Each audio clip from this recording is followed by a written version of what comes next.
Good evening, everyone, and welcome to the webinar on Airway Advances Frontier in NSCLC Care. It gives me great pleasure to invite our program director, Dr. Nikhil Pathi, medical oncologist from Hyderabad, to give the opening remarks. Over to you, sir.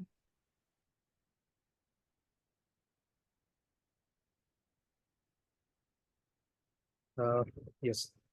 So good evening, everyone. I would like to welcome you all for today's webinar.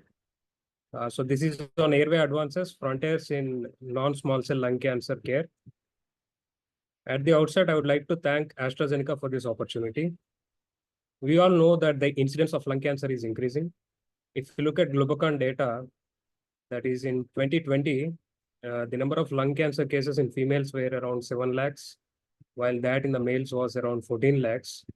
And the projections are going to say that it's going to be more than twice what is being seen in 2020 by the time it reaches 2050. Also, COVID has done some good things and bad things in terms of lung cancer. Good things are that because of repeated CT scans, we are able to pick up more early lung cancers. While the bad thing because of COVID was delay in treatments, and that too, it significantly affected those patients who really had an advanced lung cancer.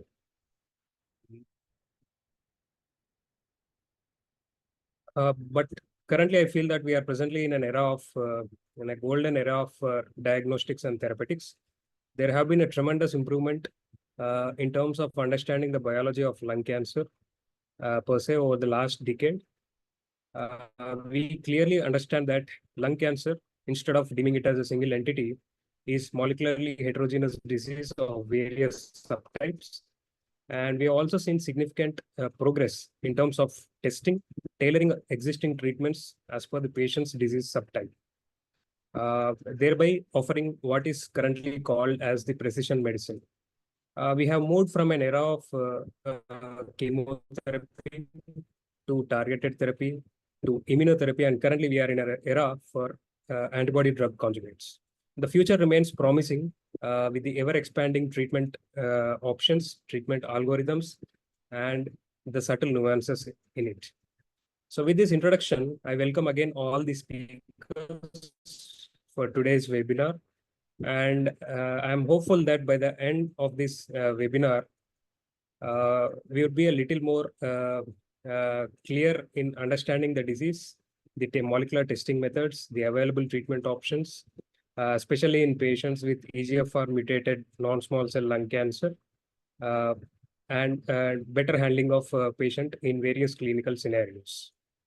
So with this introduction, I would now request our first speaker, Dr. Srinivasa Tejaswini, to speak about the topic overview of lung cancer. Dr. Tejaswini is medical oncologist who is currently practicing at Vizag. I would now hand over it to Dr. Tejaswini for the first presentation. Hello everyone. This is Dr. Tejaswini. I am from HT Cancer Center Vizag, working currently as a medical oncology consultant over there. So I would like to overview on the lung cancer today in our seminar. So regarding the slides, if I have to share the slides or... Ma'am, if you would like us to share, we can share it from our end also. Yeah, if you can share the slides, it will be helpful. Sure, ma'am. We will share it from our side, requesting you to just say next whenever you want to move to the next slide. Yeah, sure.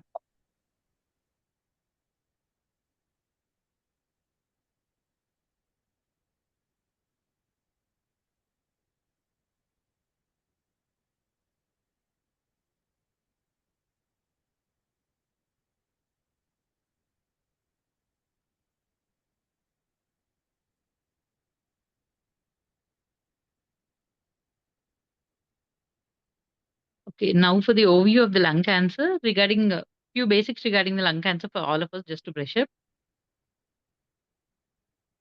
So according to the Globocon world data, the lung cancer is actually the second most common cause of lung cancer of all the cancers, and it's also the number one cause of the cancer-related deaths in the world. Coming to the situation of India, next slide.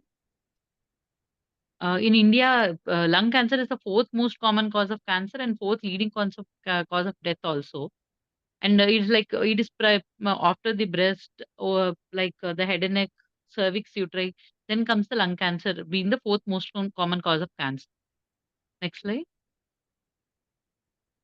So only nearly 14% of lung cancer in India are diagnosed in early stage. As we all know, most of the lung cancers are diagnosed at a late stage. That is stage 3 or stage 4, the advanced or metastatic stage. Because the symptoms per se are simple like cough or else any breathlessness or these kind of things are masked by other diseases also, the chronic diseases of the lung. So being because of all these things, like only near about 14% of lung cancers are diagnosed in early stage. Can we go to the next slide? So with an early detection, is there any help to improve the lung cancer survival? Yeah, it is because 5-year overall survival outcomes, it decreases with increasing stage. So in the stage 1, it's around 92% survival, whereas only 10% survival in stage 4. That was the earlier one before all their targeted therapies have come. Next slide, please. So what are the risk factors for lung cancer is most commonly smoking, active and passive smoking, and exposure to gases like radon, asbestos, and other pollutants and radiation. And minimal being family history. Family history is not much considered in lung cancer, but the first degree relative having a lung cancer like parent, child, or sibling at an earlier age, we can consider twice the risk of developing lung cancer in the next generation also. Next slide, please. So how to approach stepwise approach in diagnosis? Initially, the initial presentation is like screening findings, incidental finding, primary care physician, and emergency presentations. Mostly these are the sorts of how the patients present to us. And regarding the signs and symptoms, we have to find out, and then medical history, physical examination, all the basic examinations. Then we go ahead with the clinical and laboratory evaluation. Mainly the chest X-ray is the primary one since long, and then it's the CT chest, PET CT, MRI, and then go for the pathology. Pathology is one of the prime for lung cancer because based on these updates in the pathology itself, the newer targeted therapies have been evolved. So tissue procurement either through bronchoscopy in case of medial tumors, and in case of lateral tumors, we can go for the CT guided biopsy.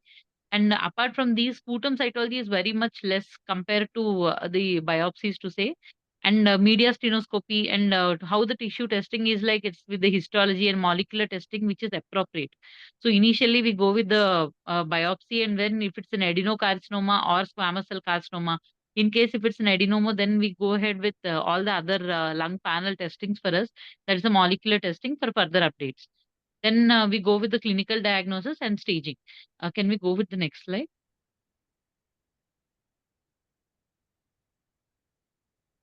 Hello.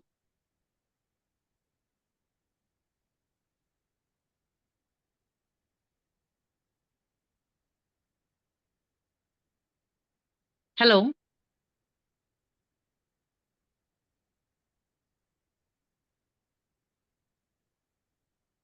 Uh, I couldn't see the slide actually.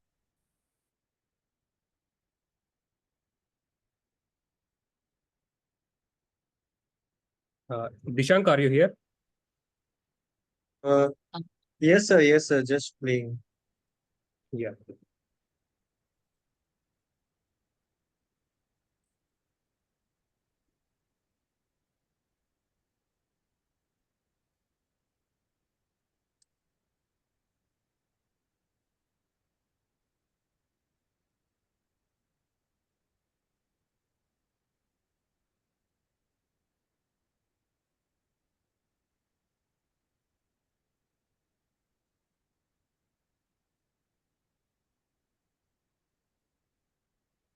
Yeah.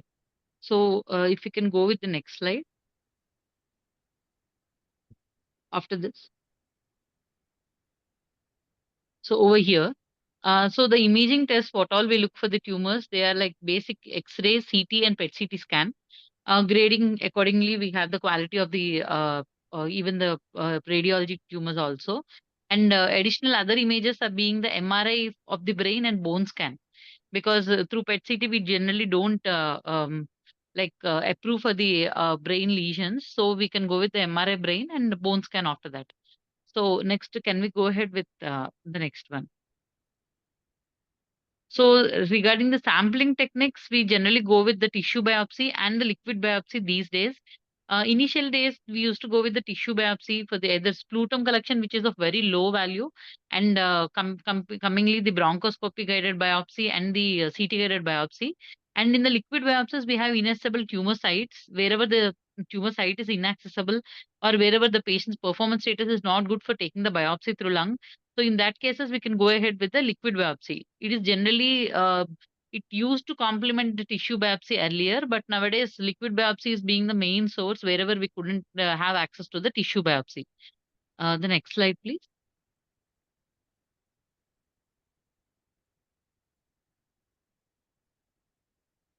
So then we come to the clinical staging and pathological staging after this, or else clinical staging followed by the treatment for protocols, what we go for. So type of staging is the clinical and pathological, in which clinical we do based on all the preoperative diagnostic evaluations and preoperative clinical and radiological and pathological features. And pathological staging is based on the surgical resected tumor tissue, which we go ahead and lymph node dissection and sampling. Along with the mediastinal lymph nodes, it also determines all the staging parameters in the surgical staging. So clinical stage is often used to describe the extent of the disease, whether it is a localized disease, locally advanced disease, or it is a metastatic disease. It helps very much for all the healthcare professionals to confirm the diagnosis and extent of the disease. Next slide, please. So in the clinical or pathological staging, as we all know, we go with the TNM staging. Firstly, the tumor. T staging, we go with if there is no primary tumor or tumor less than 3 centimeters, 3 to 5, more than 5 to 7, and more than 7. Accordingly, we grade for the T1, 2, 3, and 4. And then the other consideration which we go ahead is in the T3, T4 mainly, we go with the invading chest wall, pericardium, or phrenic nerve, or if there is a separate nodule in the same lobe, then we go ahead with T3. In case if it's tumor is invading the mediastinum, diaphragm, heart, and great vessels, or else the tumor nodule is in the different ipsilateral lobe, that is same side, different ipsilateral lobe, then we go ahead with T4. Then we go with the nodal staging. Can we go ahead with next slide? So coming to the end staging, N1, N2, and N3. N1, we go ahead with metastasis in the same side nodules of the pulmonary or the hilar region. N2 is metastasis in ipsilateral mediastinal or subcarinal nodes, and N3 is metastasis in contralateral side also, that is a mediastinal or hilar or supraclavicular node also is considered as N3. Apart from all these things, the next whatever is the metastasis, it will go under M, that is a metastatic stage.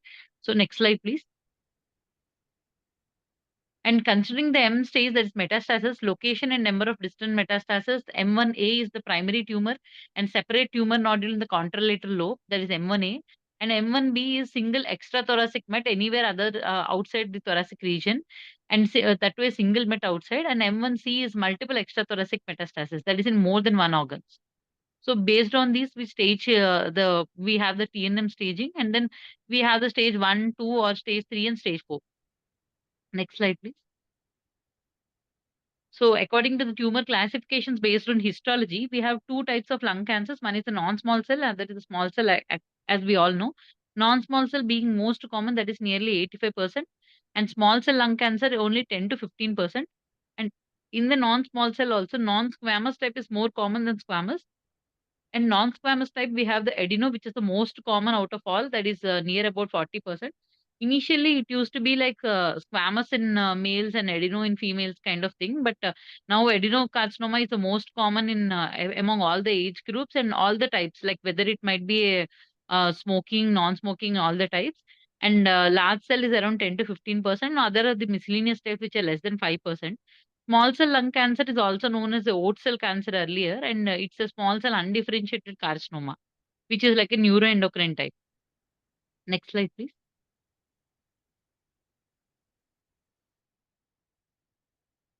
Small cell lung cancer, so it's around 12 to 14% of lung cancer cases. And then our overall survival of small cell cancer is very low. It's around 7.2 months to 11.4 months is the survival according to the data from most of the important centers in India like AIIMS, Delhi, and Adyar Cancer Center. So most of the centers in India, we have the same survival for small cell lung cancer. It's around less than 1 year. Next slide, please. So according to the coming to the treatment part right now, so advances in the treatment of small cell lung cancer, we have often like it's like a palliative treatment to say. We have two stages. There's the extensive stage, and then it's a standard combination for cisplatin or carboplatin etoposide or irinotecan, and it's not changed since most of the like more than 30 years. It's the same. So initially it was cisplatin etoposide. Later on, there is thoracic RT given in the limited disease stage, and the extensive disease stage we have the treatment surely of cisplatin carboplatin. Nowadays we have added the immunotherapy also for that. And basically coming towards the relapsed small cell lung cancer, nivolumab was being approved in 2018.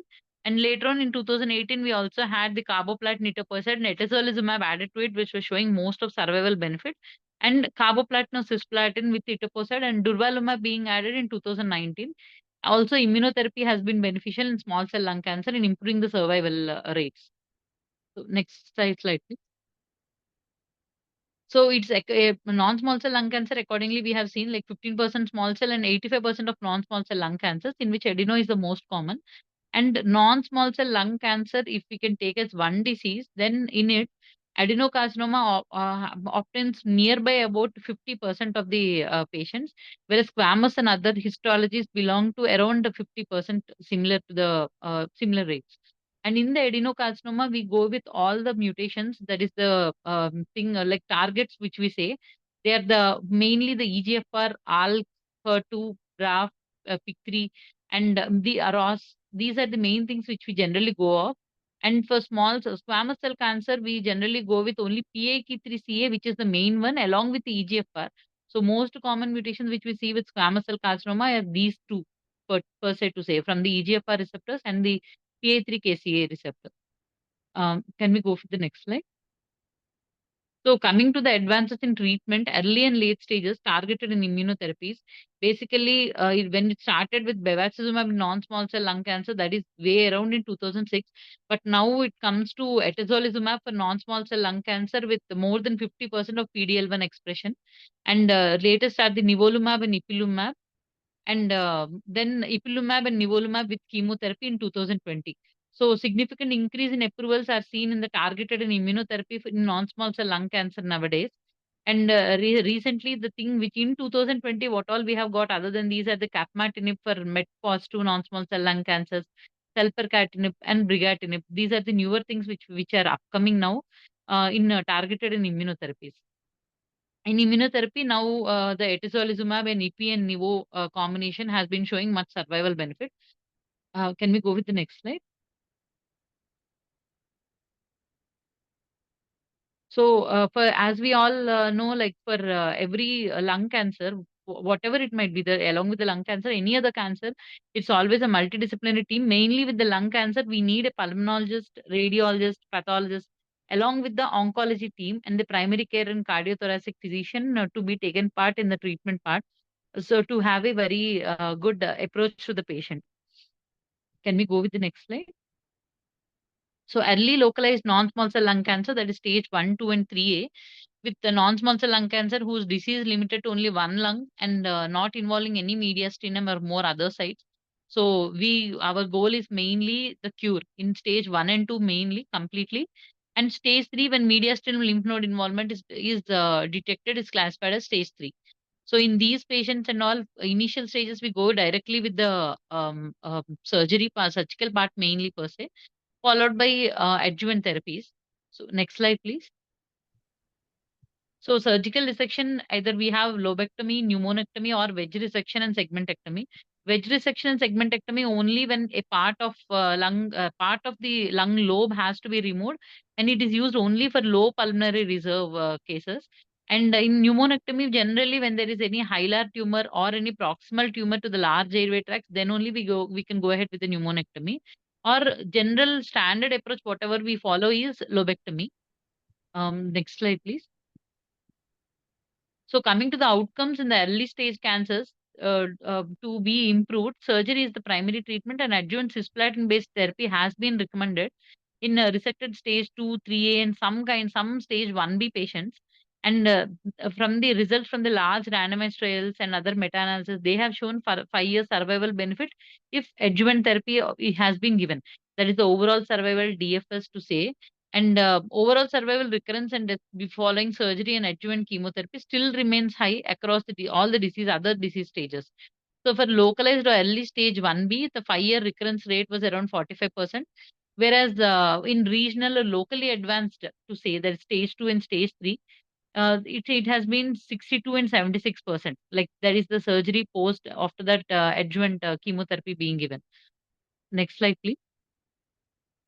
So management of unresectable locally advanced non-small cell lung cancers, to say when mediastinal lymph node involvement is detected and the stage is 3, then we stage 3A, 3B and 3C. In addition to refinement of 3A and 3B, new 3C was added in the staging part, and new 3C, it generally it reflects larger tumors with more advanced and nodal involvement. We generally take it as stage 3C. Now, goal, if it's an early lung cancer, then the goal is cure, always. But here, what we do is a neoadjuvant chemotherapy prior, and followed by we can either go with surgery or we can go with the chemo radiation per se after that. Can we go to the next slide? So, how do we manage unresectable stage 3 non-small lung cancer? Briefly, as we have discussed, like along with the multidisciplinary team, the main treatment, definitive CRT, is the standard of care for this unresectable non-small cell lung cancer. Followed by either if it's like resectable later on part, then we can go ahead with surgical, followed by again adjuvant therapy, or we go with concurrent chemoradiation more than sequential chemoradiation. So concurrent chemoradiation has shown much benefit, to say. Next slide. So metastatic non-small cell lung cancer, where most of the part of medical oncology is there in metastatic non-small cell lung cancer. So around 57% of lung cancers are diagnosed in stage 4.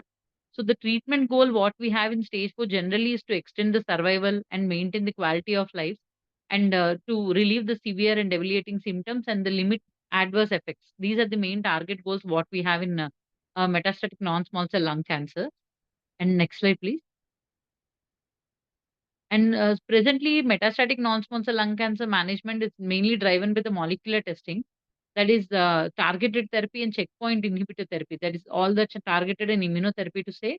And these targeted therapy is generally genomic driven. What we go ahead mainly with EGFR, AL, cross, MET, KRAS, all these targets mainly, and in that EGFR all cross and checkpoint inhibitors, that is wherever the PDL1 is high, anti-PD1, anti-PDL1, anti-CTLA4. So these targeted therapies and immunotherapies, they totally change the treatment paradigm, to say, and they have been the mainstay of treatment in metastatic non-small cell lung cancer with oncogene driven and high PDL1 expression. So coming to the survival, if we say earlier the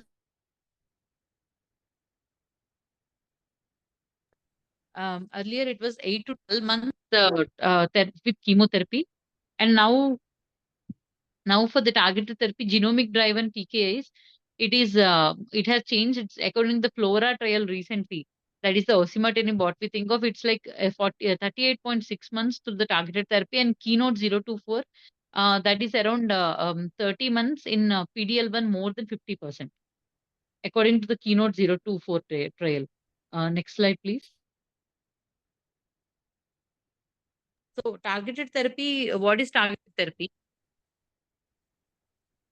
So targeted cancer therapy is precisely identifies particular cancer targets, like attacks or inhibits the targets, and it stops the cancer cells or kills the cells. And how to identify target in cancer cells? By molecular testing of the cancer tissue, or either blood based, or we can go, that is the liquid biopsy for say, to say. And what are the targets identified is 50% they have targetable mutations. So all the targets, whatever we identify, we are like the EGFR, AL cross. All these are the 50% of the lung cancer targets which can be targeted. These are the mutations which can be targeted. Next slide. So now to say immunotherapy in cancer, it enables in immunotherapy. What is immunotherapy? It generally enables body's own immune system to fight cancer. So it helps in our own body's immune system. It helps to fight the cancer which is there. Next slide. And what is the action? Like immunotherapy in cancer treatment, we have the MABs and ZUMABs, where the mechanism of action of PD-L1 or PD-1 inhibitors. So human immunoglobulin, it's a human immunoglobulin which is engineered to prevent the antibody-dependent cell-mediated cytotoxicity, that is the ADCC, and it also blocks the PD-1 mediated inhibitory signal, and it also enhances the T cell function, and it causes more of the tumor cell killing. This is the main action of immunotherapy to say. These act through two things. One is the immune cell on the one side, and the PD1 cell, that is the T cell on the other side, and the tumor cell being the third cell. So these immunotherapy act by interaction of the receptors which are present on the tumor cell, T cell, and the immune cell.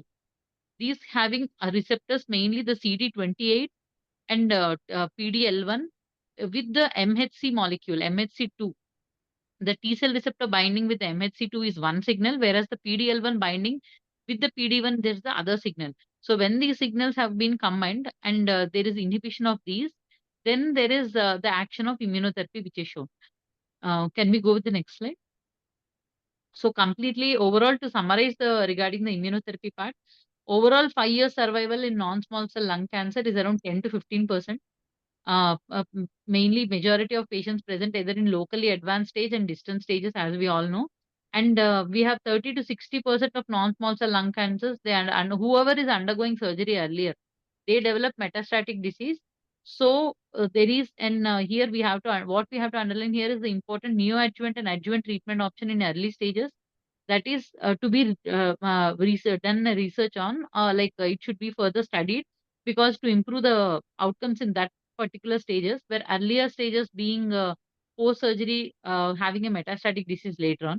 So adjuvant Osimertinib, which provides a highly effective and practice-changing treatment for patients with stage 1B, 2, 3A EGFR mutant non-small cell lung cancer after complete tumor resection. So in these stages where we thought of improving neoadjuvant and adjuvant treatment options, in that earlier stages, maybe we can think like adjuvant Osimertinib has a better role to summarize. Next slide. So presently the unmet needs in lung cancer, they are categorized in 4 areas. One is improving the lung cancer literacy and awareness, which is still ongoing, and increasing access to most innovative medicines, and evolving how we think about patient support, and enabling early diagnosis of lung cancer. For majority of diagnosis in the advanced stages, and by implementing screening of high-risk population, having a strong primary referral center, maybe the early diagnosis of lung cancer can be achieved. That's all. Thank you. Can I go to the next slide? Thank you. So to say now, the general physicians, they are the partners in management of lung cancer here, and the role of GCP in lung cancer treatment is whenever there is any high suspicion of lung cancer, then better is go with the early and prompt diagnosis of lung cancer through the symptoms and other common respiratory symptoms, and optimal referral to the oncologist or pulmonologist, and brief the patient about the importance of the various tests, and taking care during complications, and follow up and recurrences to be done. These are the main features of what a general physician can help us in the detection and treatment of the lung cancer. Where, therefore, he can be a partner in management of lung cancer. Next slide. Thank you. Thank you, Dr. Tejaswini, for that nice overview on lung cancer. It was elaborate, covering all the necessary topics. I would now invite our next speaker, Dr. Kiran Kumar. He is a medical oncologist who is currently practicing at Hyderabad. He'll be delivering his talk on defining targets in metastatic non-small cell lung cancer, the relevance of liquid and tissue biopsy in clinical practice. Over to you, Dr. Kiran.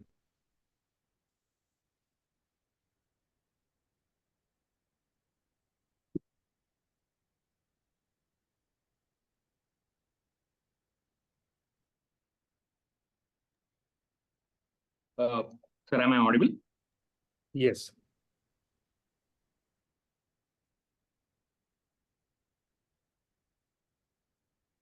Good evening, everyone. I'm Dr. Kiran. I joined Medicover Cancer Institute recently. So I'm practicing currently in Hyderabad. Today, my topic of discussion is defining targets in metastatic non-small cell carcinoma of lung and the relevance of liquid and tissue biopsy in our clinical practice. So if you see the metastatic non-small cell carcinoma of lung, the most common histology what we see is adenocarcinoma. And in adenocarcinoma also, more than half of the patients will have targeted mutations. And among the targeted mutations, the most common one what we see is the EGFR mutations. And the mutation pattern varies from race to race, country to country, and depending on their smoking status and whether the patient is a male or a female. So on a broad, they cover more than the targetable mutations cover more than 60% of the metastatic non-small cell carcinoma of lung. The other driver mutations than what we commonly see account for around 30%, and patients with no driver mutations account for nearly 10 to 15%. So if we can see this slide depicts the overall development what we have seen over the past 2 decades. So we have moved on from histology-based treatment. So initially, when the patient is coming for management of a stage 4 lung cancer, we commonly ask whether the patient is having a squamous histology or adenocarcinoma. Now that question is totally gone. Now we ask for whether the patient is having a targetable mutation or not. That targets over a period of time has increased in leaps and bounds. So now we have identifiable, and each has a specific drug. So previously, EGFR-AL cross was the common biomarker testing what we usually do in a patient with adenocarcinoma in stage 4. Now it has grown to a larger extent, where now we have MET, RED, NTRK fusion, BRAF mutations, and HER2 mutations incorporated into the gene testing. So NCCN guidelines also endorse biomarker testing in metastatic non-4 lung cancer with histology of adenocarcinoma, large cell carcinoma, non-small cell NOS type, and squamous cell carcinoma. We test for biomarkers. So first, we would do testing for common biomarkers, that is EGFR-AL cross, BRAF, RED, NTRK, HER2 mutation, and MET amplification. And if the patient is not having any targetable mutation, then we would do for PD-L1 testing. So depending on the PD-L1 status, we would manage the lung cancer with immunotherapy. So what about the management in early stage lung cancer? As we have all known in the recent seminars, that the management in early lung cancer has also changed. So there is a role of biomarker testing in early stage lung cancer in stages 1B to 3B. Now we have role of adjuvant EGFR inhibitors, ALK inhibitors, and immunotherapy. So it's important that we know this and we do biomarker testing, especially a biopsy. It's a tissue-based test, not the liquid biopsy in early stage lung cancer. As I discussed previously, in metastatic non-squamous, we can do either a tissue biopsy or a liquid-based biopsy and do the biomarker testing as discussed earlier. So whether we do this biomarker testing, is it really helping our patients or not? This is this data is from real-world data from John et al., where they have seen that the biomarker-driven treatment has actually improved the overall survival in stage 4 metastatic non-small cell carcinoma of lung, where the median survival in non-biomarker-based treatment was only 6 months, and it has improved to 18 months in patients who are getting treatment based on the biomarker-based therapy. So what are the barriers what we commonly encounter in our clinical practice in getting a tissue biopsy? First is patient may not be, the site of the lesion may not be amenable for a biopsy. Next is patient may refuse a biopsy, being it an invasive procedure. The other barriers would be getting a normal tissue more and missing the tumor entirely, or we can get an inadequate tissue with a normal tissue, or sometimes we get a totally necrotic tissue with less tumor cells in our entire biopsy specimen. The other barriers would be delayed or inaccurate staging or improper tissue specimen processing and delays in testing. Ordering biomarkers, which are not commonly seen in other parts of the country. So access to getting the biomarker testing may actually delay the treatment. Fourth is biomarker testing itself, where sometimes the biomarker testing can have low sensitivity, wrong testing turnaround time, and failure due to low tumor tissue, and issues regarding reimbursement or coverage. And the fifth is reporting, where lack of timely reporting to the treating physician and difficult to interpret the mutations. Sometimes the mutations what we encounter are not commonly seen in the lung cancer. So these kind of misleading mutations can also impact the treatment. So the important thing is, like, 20% of the patients what we see in clinical practice cannot undergo tissue biopsy because the tumor may not be amenable for a biopsy. And 3% of the patients can actually refuse a biopsy, being it an invasive, refuse the biopsy, being an invasive procedure. And even if the patient is having a biopsy done in these cases, 7 to 20% of the patients can actually have low tumor tissue in the sample, making it unamenable for biomarker testing. So the overall tissue biopsy failure rate may be as high as 43% in the real world. So then comes the role of liquid biopsy, where this is a non-invasive procedure where we take the blood sample of the patient and we try to identify the circulating tumor cell DNA. So the circulating tumor cell DNA will actually help us in detecting the targetable mutations. So what is the advantage of NGS over the PCRs? In NGS, it is more sensitive test. Here, when compared to PCR, where we have to exactly give the probes and know the exact mutations what we are testing, that is done by the PCR. But in NGS, it is not like that. We can get all the mutations what is available, what is seen in that tissue specimen, so that it gives a more comprehensive picture of the disease. The sensitivity of this liquid biopsy is actually very good. It's nearly around 100%, but the sensitivity is 70 to 80%. The patient has to undergo a tissue biopsy to reconfirm the diagnosis. If the patient is positive on a liquid biopsy, then patient is eligible to undergo targeted therapy. So this slide depicts the different modalities what we commonly use in testing biomarkers in non-small cell carcinoma of lung. So depending on the tumor site, we go either, if the tumor is more proximal to the airways, we go with a bronchoscopy guided biopsy, or if the patient is having a peripheral disease more towards the chest wall, then we go for a CT guided biopsy. Or if the patient is having a predominant pleural effusion, then we go for a thoracentesis and a cell block. Or if the patient is undergoing a surgical resection, we have the entire specimen for the tissue biopsy. So these are all the tissue-based biopsy testing for the biomarkers. The other testings would be the liquid biopsy, where we draw the patient blood sample and testing is done on that. Early stage lung cancer, we go for a tissue biopsy. There is no role of a liquid biopsy in early stage lung cancer. It has not been proved as of now. In metastatic setting, we have both the role of liquid biopsy and the tissue biopsy. So in resectable non-small cell carcinoma of lung, even if we have a small sample in the pre-therapy, that is preoperative biopsy, we can actually have a good specimen, because patient will be undergoing a resection and there will be no shortage of the tissue. So biomarker testing can be done without any problem. But in the metastatic setting, the problem is different. We don't resect any tumor part. So we have to rely on the biopsy. So usually in the biopsy, we don't get enough adequate sample.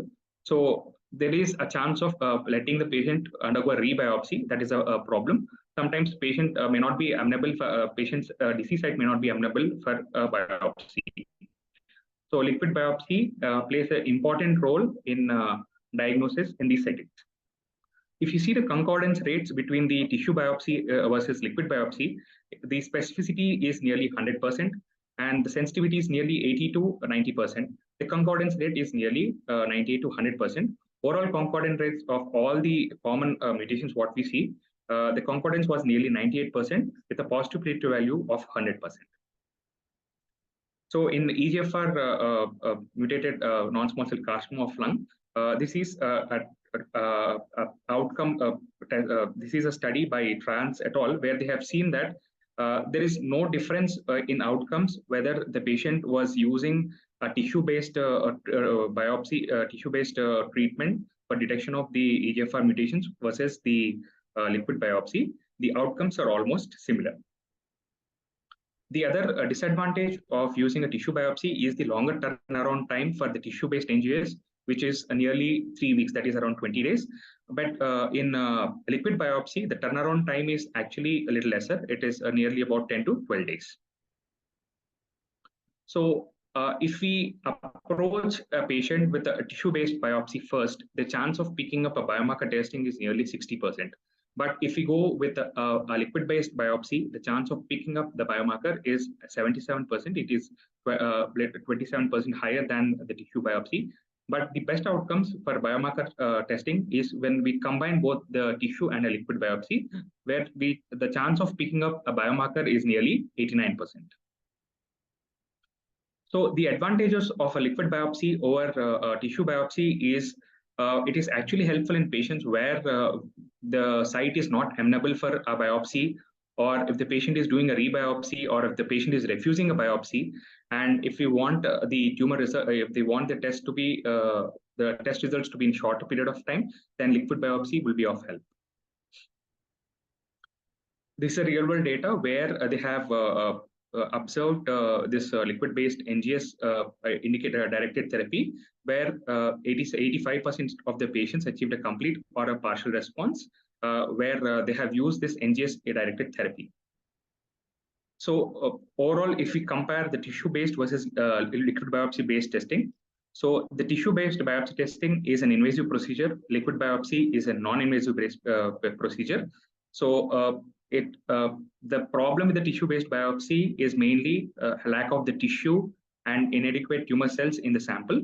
That is not seen in the liquid biopsy, where we don't encounter that issue.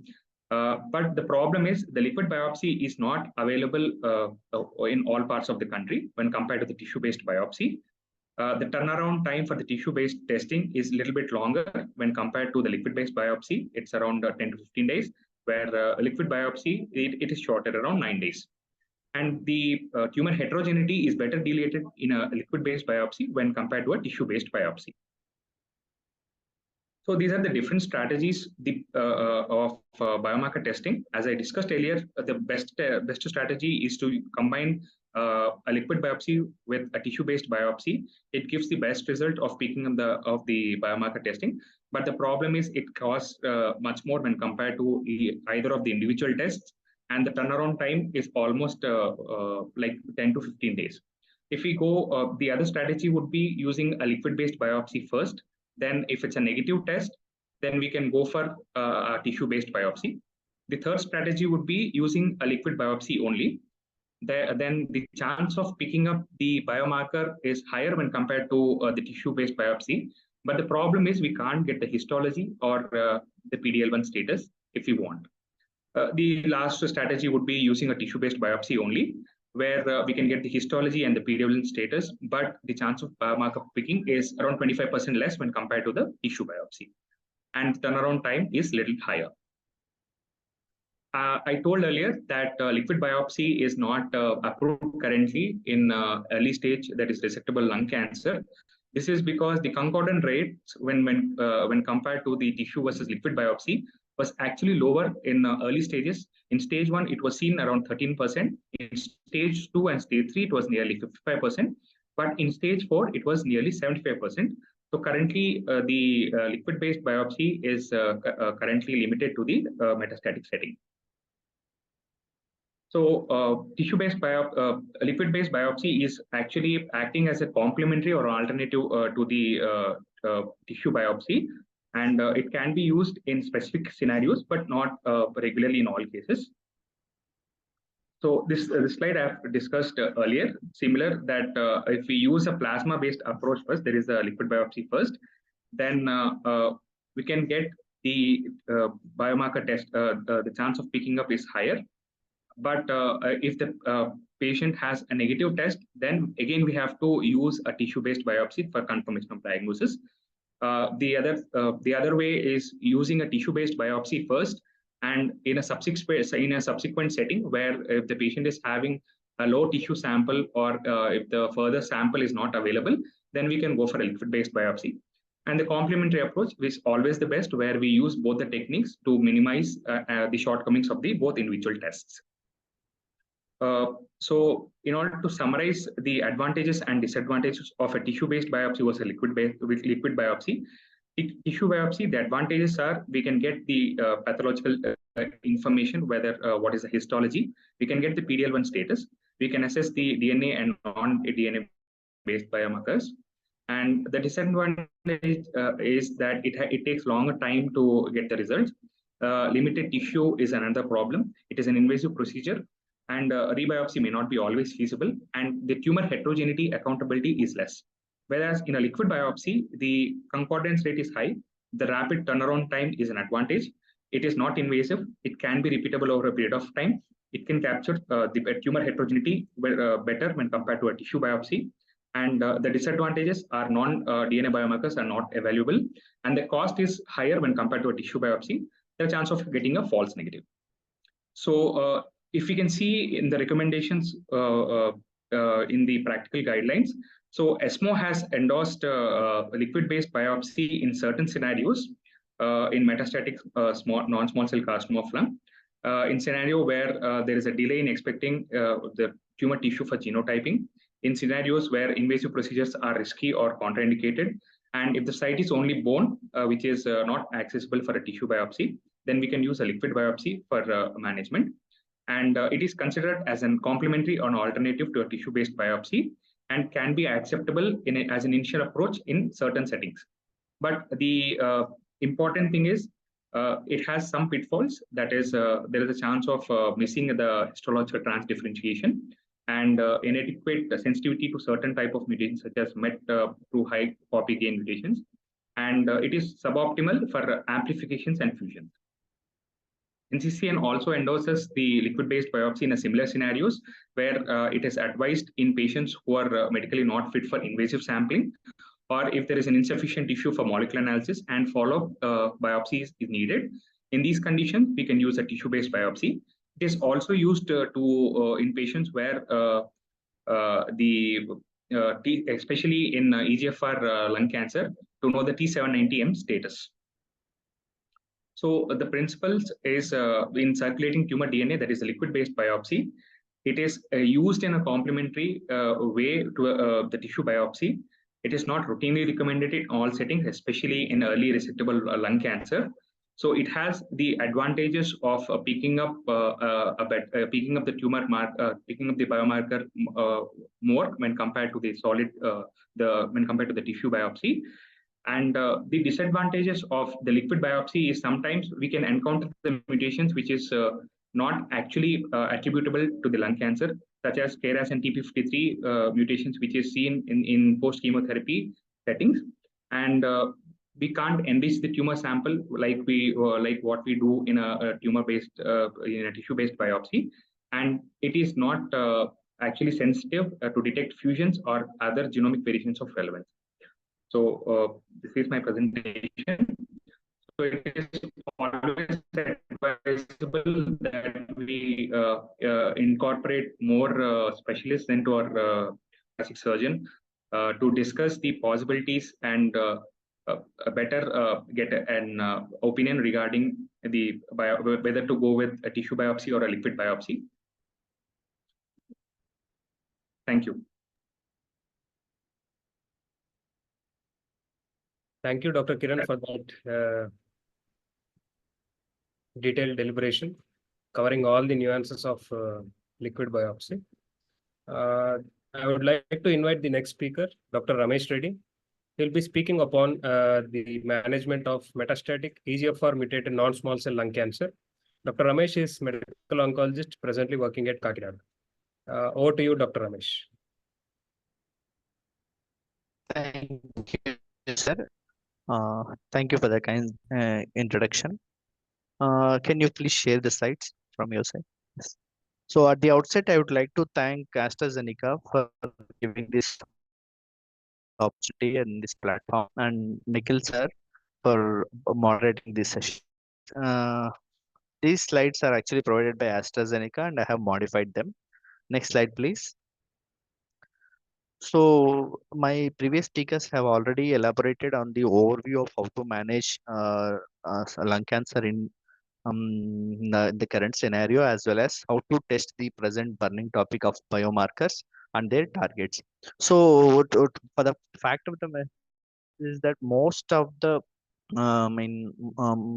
most of the diagnosed stage 4 NSCLCs will have at least 1 in 2 will have a predictive biomarker for their therapy, whereas KRAS is most often prognostic marker, which says that the tumor will be growing faster.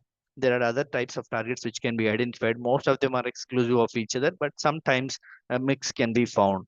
So routine testing of for biomarkers is mandatory in the current scenario of stage 4 NSCLC management. Next slide, please. So this is the different methods. I will concentrate only on EGFR, where we do ARMS PCR routinely, or we can go with NGS. So most common mutations are exon 9 deletion and L858R. So these two mutations are very good responsive to EGFR targeted tyrosine kinase inhibitors. So next slide, please.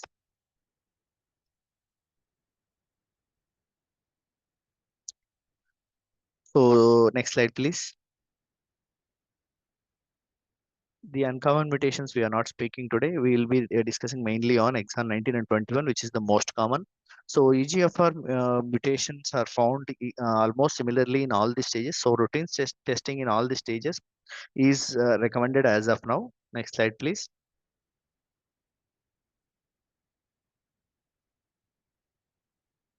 Next slide, please.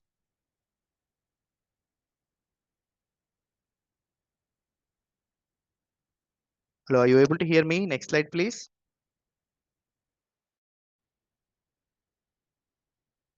So NCCN also recommends the same. Next slide, please. So this is how the EGFR mutated part of the lung cancer will work. No. So usually EGFR receptor on binding with the epidermal growth factor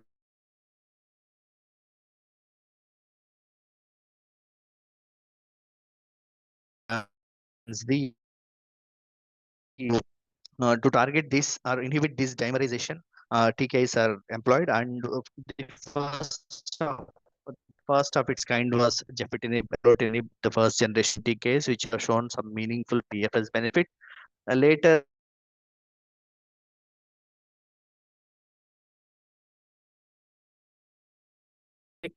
came the one of the wonder drug of this decade is Osimertinib. So Flara was the trial name which actually did a phase 3 trial comparing Osimertinib with the standard first line therapy at that point of time. Next slide, please.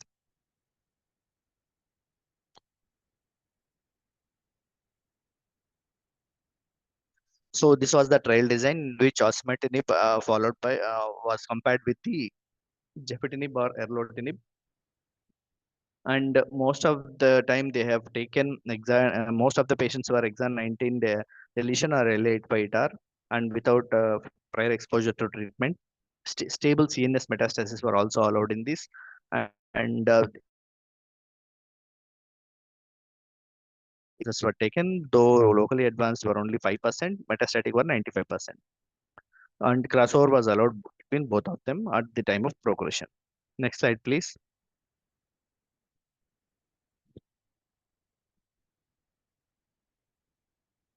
Segregation based on different clinical characteristics were matched beautifully in this trial. Next slide, please.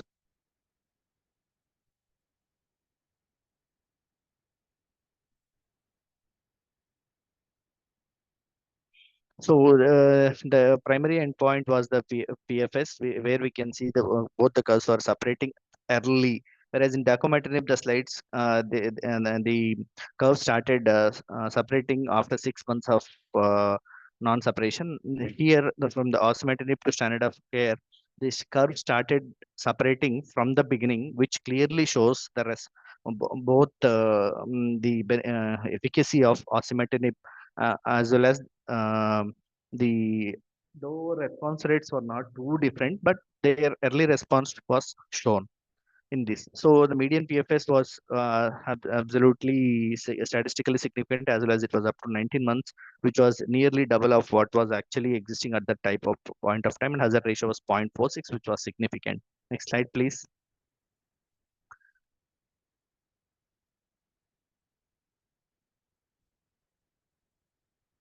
So this plot shows clearly the data, all the data are favoring osimertinib without any dispute. Next slide, please.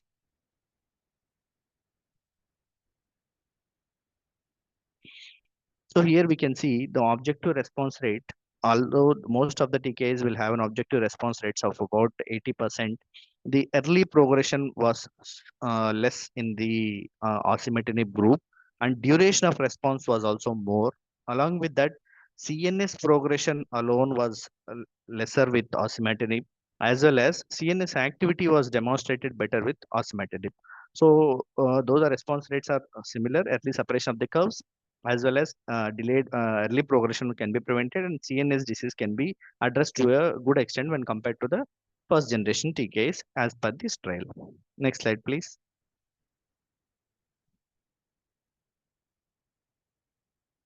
So regarding overall survival, the data which updated results have shown that at around the cutoff point, osimertinib had an overall survival of 38.6%, 6 months, whereas the EGFR TKI arm had the first generation TKI arm had 31.8 months. There was some crossover. There was crossover as well as, but when it comes to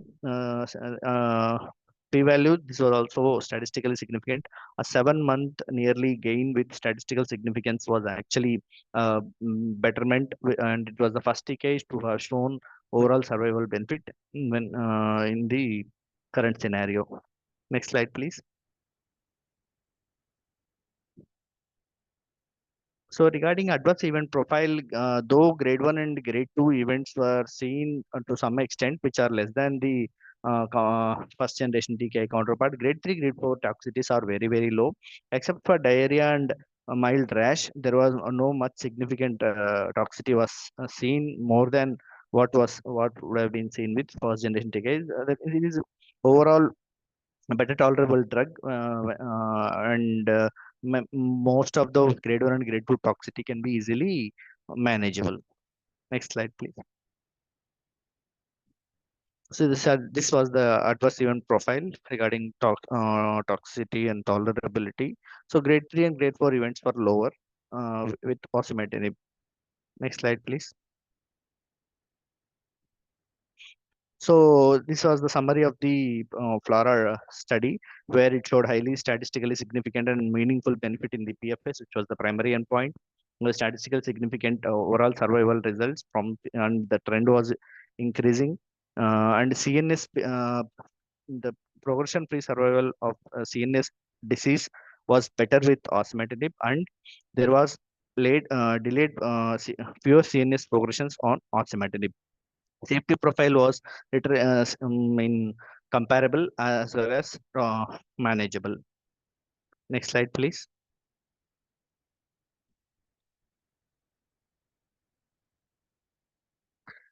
So this was the CNS efficacy that was seen, where we can see the patients with EGFR mutation, they had higher CNS disease presentation as well as higher CNS progression after treatment, and they had reported higher leptomeningeal metastasis also in those. So there is an unmet need for CNS addressal in these subset of patients. Next slide, please. So CNS activity was also demonstrated with these two beautiful curves. So those curves started separating even early, as was seen, and hazard ratio of 0.47 is a very meaningful activity, is showing that this drug is CNS active. Next slide, please. So coming to the overall safety profile of this drug when compared to others. As we know, afatinib and dacometinib has significant toxicity when it comes to diarrhea, skin rash, as well as paranoichias and all. So, whereas osimertinib had shown very little amount of toxicity when these are considered with grade 3 and grade 4 uh,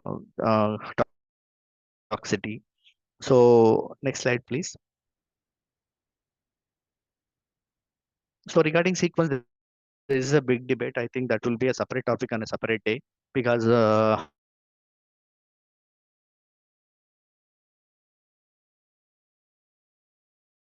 shows that osimertinib is the best drug available. So we should be giving that, because around 60 to 70% of the people who will be progressing post the first line treatment, they will only undergo the second line treatment.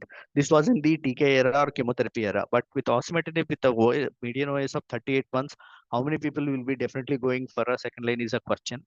And afatinib and second line osimertinib has a nuance of only being used in the 790M mutation beyond progression on one line of EGFR TKI. So usually this T790M mutation will be usually present in around 40% of those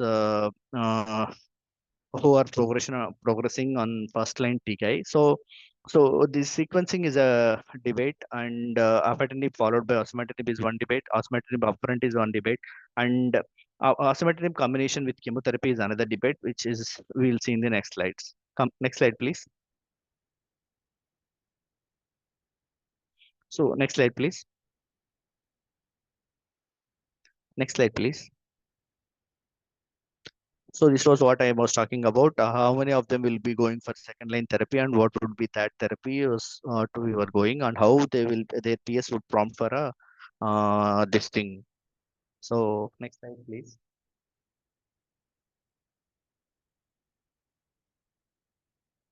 Next slide, please.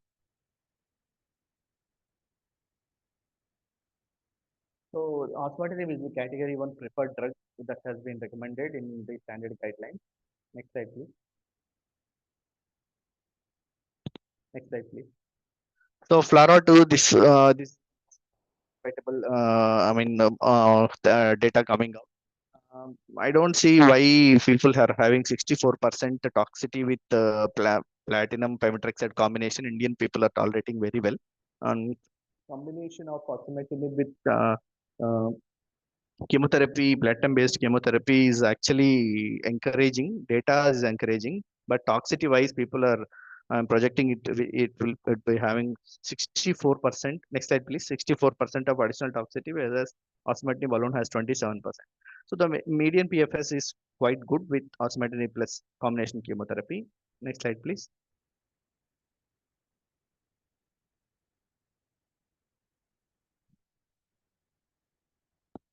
Next slide, please.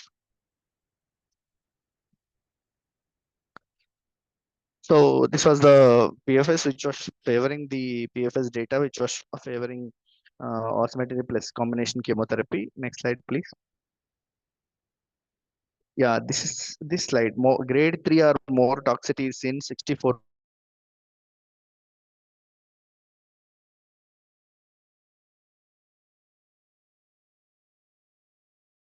If it was taxane or something else, that toxicity expectable, but this toxicity thing has to be debated. Next slide, please.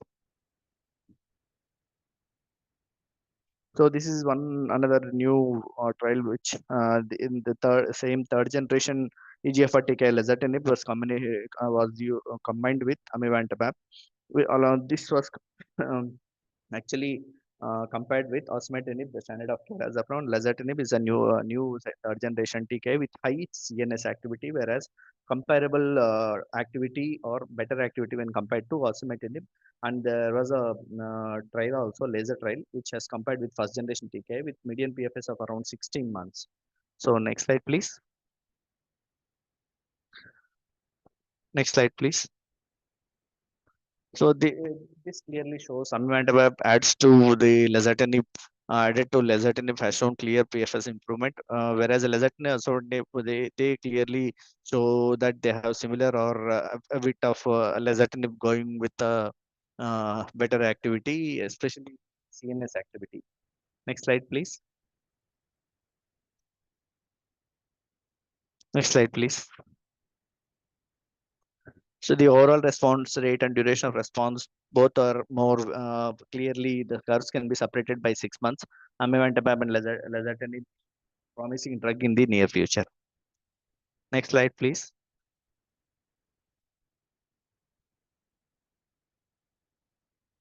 So OS data early this is the early data which is actually showing benefit.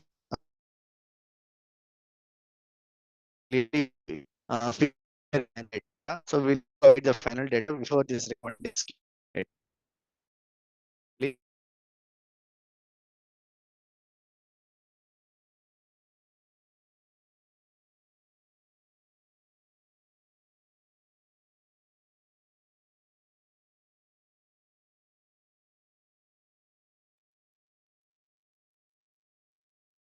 Dr. Ramesh, we are not able to hear you.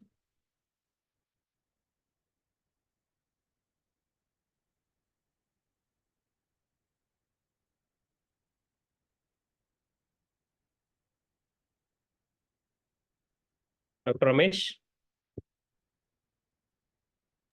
Sir is logged out. I will just contact sir regarding the same. Yes, please.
Were you able to contact him? Yes, sir is just logging in. Sir is already logged in.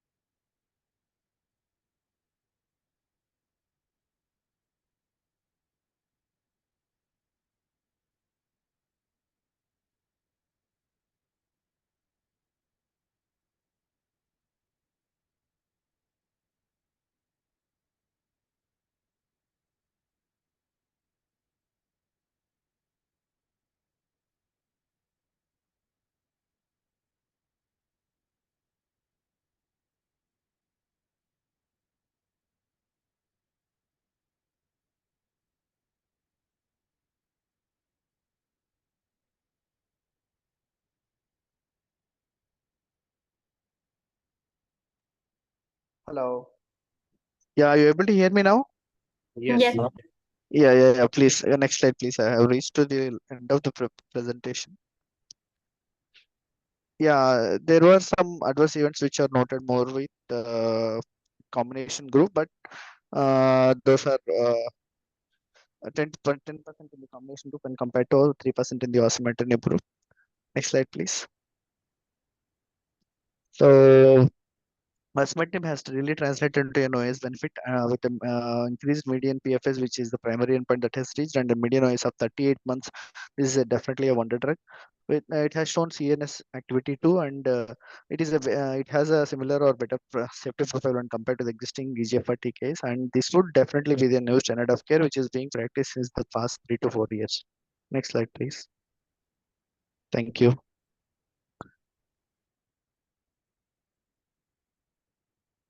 Thank you, Dr. Ramesh, for taking us through all the important as well as landmark trials in treatment of EGFR mutated non-small cell lung cancer. In the next moderation session, yeah. I guess all the panelists are present. Dr. Lakshmi Priyadarshini, Dr. Ramesh, Dr. Tejaswini, Dr. Vidyasagar, Dr. Venkata Simha, and Dr. Kiran. Just sharing my screen.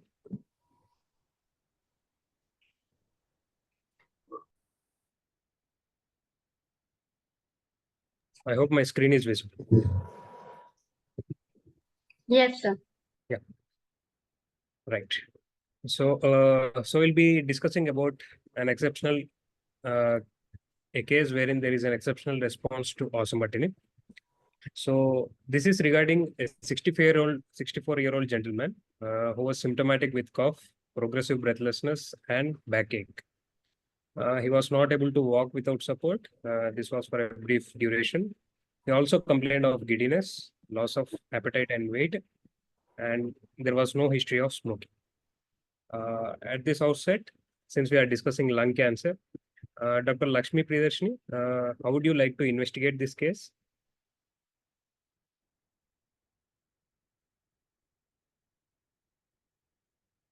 Dr. Lakshmi?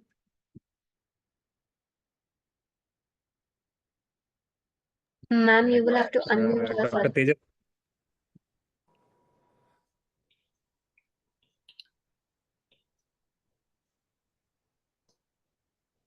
Is Dr. Lakshmi here?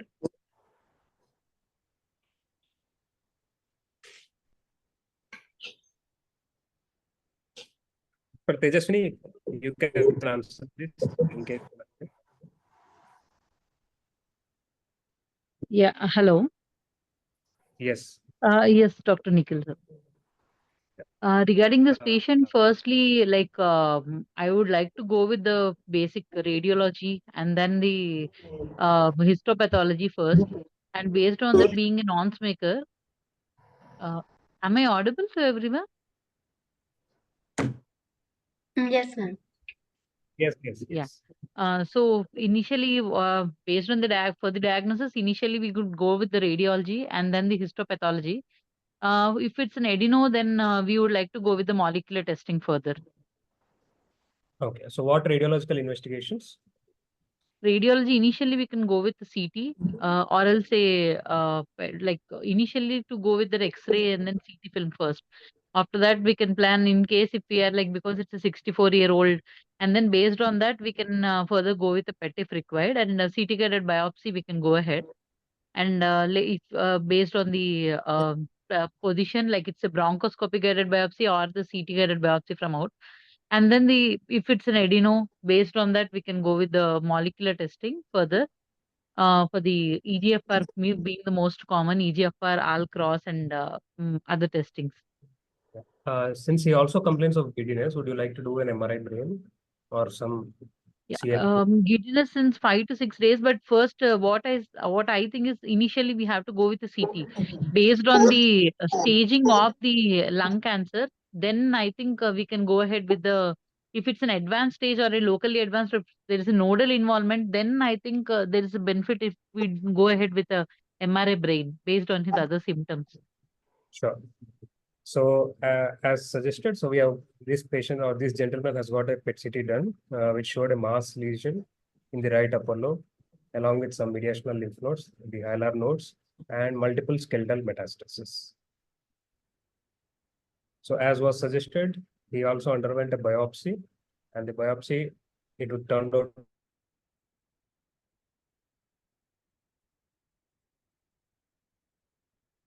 an adenocarcinoma. Sagar, what kind of molecular testing are you doing in your clinical practice, and what's the turnaround time for that test? Dr. Sagar? Sir, sorry. Yeah. Sir, I sent an NGS panel completely, like the 12-gene panel, along with the PDL1. And turnaround time is around 2 to 3 weeks. Usually we get in 2 weeks. Yes. Oh. Dr. Venkata Simha, in your practice? Yeah, sir. What I agreed with what Dr. Sagar told. So we will go for a tissue biopsy. So we'll go subjected to NGS followed by PDL1 testing simultaneously. So and after that, depending upon that report, we'll proceed. So this 12 gene panel is a coupon what we are having. 4 co-diagnostics, so someone else is doing. That is what you're trying to tell us? Or? Yeah, sir. But Limited. not this multi-gene broad NGS panel. Broad NGS panel, I'm telling. Okay. So which also includes some P53, other uncommon mutations. That is what you're telling? No, sir. Basically, this whatever the EGFR all cross, BRAF, red, MET. So Okay. that panel only. Okay. Not broad NGS panels. Sure. Dr. Kiran, in your practice, how many of these patients are able to undergo this broad NGS panel testing? Approximately like around 40 to 50%, sir, because some patients are not affordable for those panels. But in private practice, initially in NIMS, we used to send some patients, sir, but some patients are not affordable. But in private practice, most of the patients, if they if we convince them, most of the patients are undergoing this panel, sir. And as a I would go with the same panel, that is the 12 gene lung panel, where we check for the common mutations, sir. Just another question to you. Suppose if the histology was squamous, would you still insist on getting an NGS panel? Yes, sir. If it's metastatic, then yes. Okay. But I have not seen, I've seen only one patient, sir, with EGFR mutation, and rest of the patients mostly, the targetable mutations were not seen, at least in my clinical experience, sir. Yeah, sure. So for this patient, it turned out to be EGFR exon 19 common mutation. The rest all were negative. The PDL1 was also negative. Right. So as the patient was symptomatic for giddiness, he also got an MRI brain. Dr. Ramesh, would you insist on getting an MRI brain for all your patients if the patient has already got a PET-CT? Dr. Ramesh? Okay, Dr. Tejaswini? Yeah, regarding, sir? Brain evaluation. If the patient has got a PET-CT done and the PET-CT doesn't show any evidence of disease, the patient is asymptomatic. What is your practice of brain imaging in metastatic Brain lung? imaging, we generally go with only when, metastatic CA lung, in case if the patient is symptomatic, then we go ahead with the MRI brain imaging. Okay. Only in case if the patient is symptomatic. Otherwise, no, sir. Otherwise, we just do with the PET-CT, that's all. Dr. Sagar? Same, sir. Mostly if the patient has other metastasis on PET-CT scan, or if there's an extensive nodal involvement, yes, still for the staging workup. But if PET-CT is done, not really. But otherwise, if a CT is done extensive nodal, you may go for an MRI extra. Otherwise, PET-CT wise, if, as madam said, patient is symptomatic, only then I do an extra MRI brain. Sure. So for this patient, unfortunately, he had multiple ring enhancing lesions in cerebellum and cerebrum, which on MRS was suggestive of metastasis. So the final diagnosis for this patient was metastatic non-small cell lung cancer adenocarcinoma with classical exon 19 EGFR deletion with mets to brain and bone. So Dr. Kiran, so since the patient had symptomatic brain metastasis, what would be your line of management for this patient? Sir, the patient is having symptomatic brain metastasis, then I would ask the patient to get, I would ask my radiation oncologist to consider for whole brain RT, followed by Osimertinib, sir. Okay. That is the common practice what we do. Suppose if the meds were a couple, 2 or 3 meds.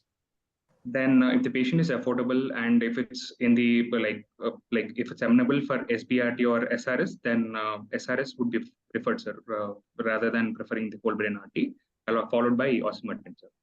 Sure. Dr. Sagar, how do you decide on whether a patient with a brain should undergo surgical management or a non-surgical management with radiation?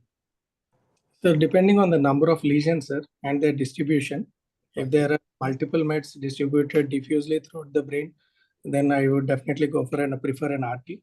If there are limited mets less than 3, or if there is a single solitary lesion, yes, definitely depending on the location. Still, again, if it is a superficial, then I would definitely ask my surgeon to see whether there is a feasibility.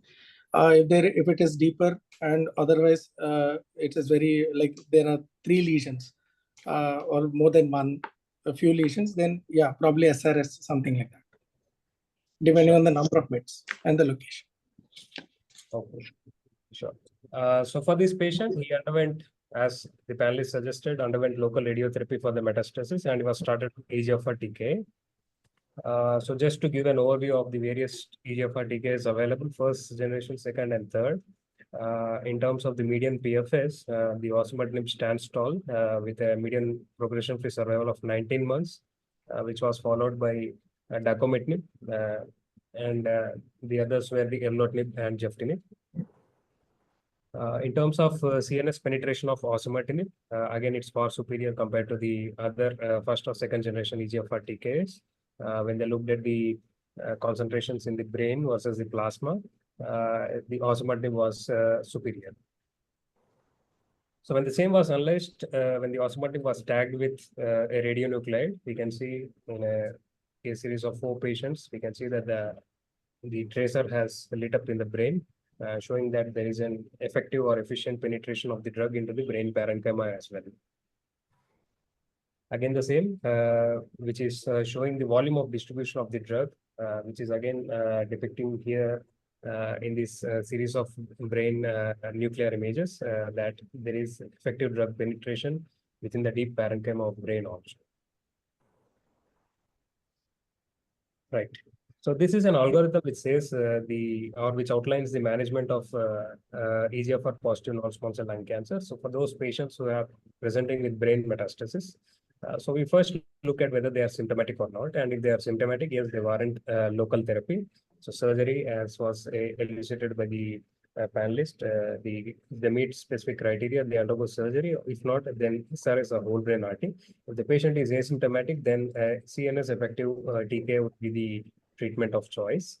Here I would like to ask Dr. Kiran, any experience with the use of Osimertinib in CNS leptomeningeal disease? What's the dose and how did the patient tolerate in your experience? Sir, I have given this Osimertinib in only one patient with leptomeningeal disease, but unfortunately the patient passed away, sir. I mean, it was an unresponsive disease. So the patient passed away after 1 month. We gave 80 mg. We did not give 160 mg, but still 80 mg did not have any side effects as such.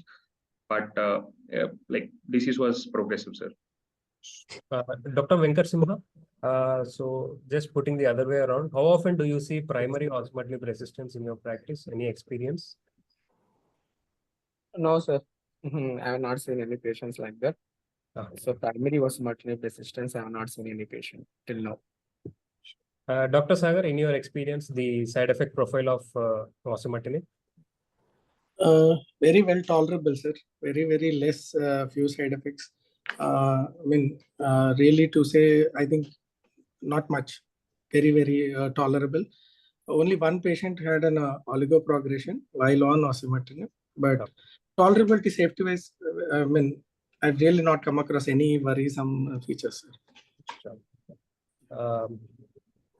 Right. So the second part of the algorithm here shows, suppose we have started the patient on first or second generation EGFR-TK, then how do we proceed? So if the patient had brain-only progressive disease, if it's symptomatic, then we look back at addressing the disease with local therapies. And if it's only CNS progressive disease, then we check for, since the patient was on first or second generation TKs, we do the T790M mutation testing, and if it's positive, we switch them to Osimertinib. Whereas if the patient has both CNS and systemic progressive disease, since he was on first or second generation, we again check for the T790M. If it's positive, Osimertinib. If it's negative, we do local therapy and then move with the systemic therapy. So Dr. Kiran, suppose the patient was started on first or second generation TKs, how do you check for this T790M mutation in your practice? Mostly by liquid biopsy, sir, because patients usually for a repeat biopsy, most of the patients would not be willing. So in my practice, like I would give the options of both the tissue biopsy as well as biopsy. But most of the patients, they choose liquid biopsy, sir. So liquid biopsy for T790M testing. Dr. Sagar, in your practice, how many patients at the time of disease progression are willing for a repeat biopsy? What? Very few, maybe less than 20%, I would say. Well, depends again on the site of progression, sir. If it is some lymph node or some other place which is very accessible, like liver, if there is a progression in the liver and it is very easily accessible to the ultrasound or CT guided, then they would prefer. But otherwise, no. Sure. So this is the evidence from FLORA trial, which has demonstrated that it offers good CNS. For those patients who had CNS metastasis at the beginning or who did not have CNS metastasis, the hazard ratios are again the same, 0.45, which is significant. So it is quite superior when compared to the standard of care, that is the first or second generation EGFR TKIs. So this is a cross-trial comparison in terms of CNS progression-free survival. When we look at afatinib, dacometinib versus osimertinib, the benefit in terms of CNS PFS is almost double compared to afatinib. So it is about 15.2 months in the osimertinib versus 8.2 months in the afatinib arm. So I think it's the most effective drug available as of today among the EGFR TKI. So what happened to this patient? For this patient, for bone metastasis, he received palliative RT to the spine.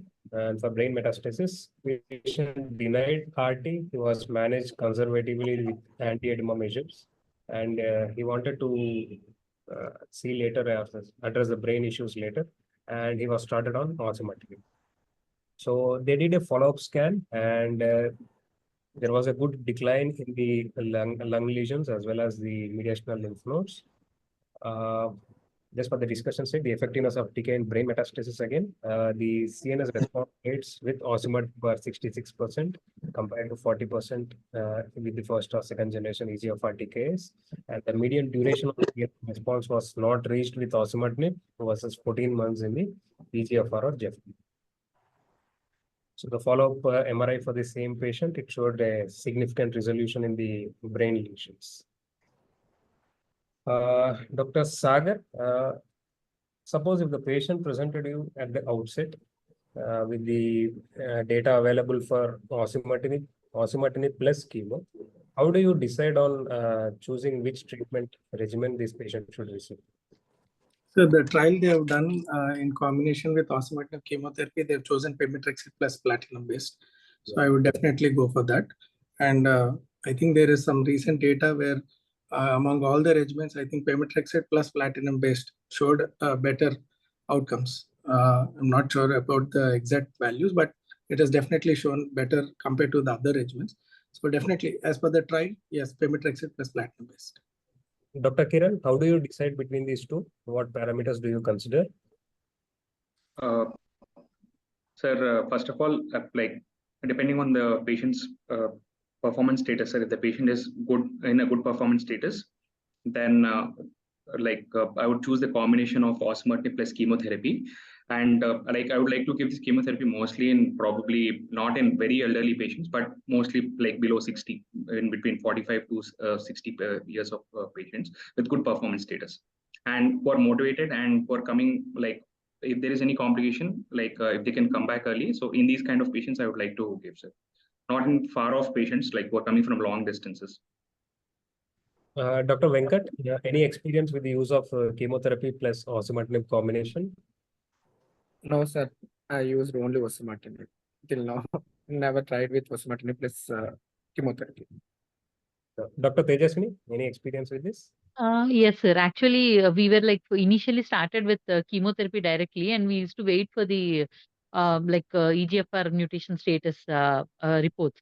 So once it comes, also we are like not stopping the chemotherapy directly. We used to continue along with osimertinib. Once the 6 cycles got over, then we used to put on a maintenance with osimertinib. That was beneficial for few patients, whatever I have seen. And the tolerability or the side effect profile with that? Tolerability, patients were like around the good performance status, so I couldn't see much difference in the tolerability with chemotherapy with osimertinib together. Sure. Okay. So now we look at some of the real world evidence case reports on osimertinib and brain metastasis. Again, this is a 53-year-old patient who was on chemotherapy for stage 3A when the patient relapsed. Subsequent scan showed mediastinal nodes as well as an MRI showed multiple brain metastasis. He was started on osimertinib, and the follow-up scan showed there was a significant decrease in the size of the lesions, and the subsequent scan that is done at the end of 2 months showed a near complete resolution of the lesion.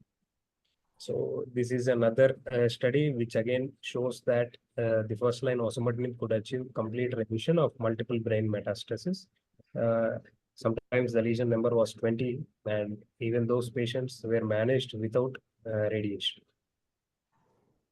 This is another study which was published in Neuro-Oncology Advances, where they mentioned that when the patients were started on the third generation EGFR TKI, the progression-free survival was about 12 months, and it was highly active in those patients who had brain metastasis. So for this patient, on further follow-up, after about 6 or 8 months later, there was a good clinical response or good morphological and metabolic response in the chest. Right. So for the key points to discuss, the radiotherapy for brain may not be needed in all patients because with the use of CNS penetrant EGFR TKIs, there could be a significant resolutions where they can avoid radiation. There was also significant resolution of mediastinal nodes and primary disease, and the progression-free survival ranging up to 19 to 20 months after taking osimertinib. So the case we begin with is asymptomatic and fully active, and also goes for his routine activities, leading a normal life. So points to food for thought or to understand is why some of the patients have good clinical response, why some of them have a disease early progression. I think we would be wiser if we do a broader NGS panel wherein we can look for some of these changes like P53RB, which are not routinely picked up on the limited panels available, because that gives us an insight, because there is enough literature or evidence available that the co-mutation is EGFR with TP53 or EGFR with RB, they do poorly even if they are treated with osimertinib. So that is some gray area where we do not know how to handle these patients. Maybe doing chemotherapy plus osimertinib might be a superior option in these patients. We don't know as of today. So do we have any biomarkers to predict such excellent response? So we only know prognostic value for this, but we don't have other than EGFR, any predictive markers for looking at the EGFR TKI response. Thank you. Thank you for your active participation. And I would now request the next speaker, Dr. Venkata Simha.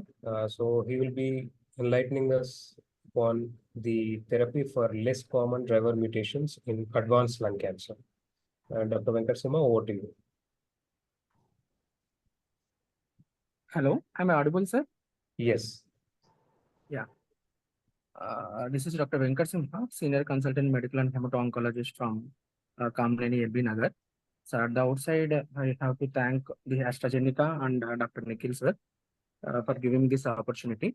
So the slides are provided by the AstraZeneca, which is modified by me.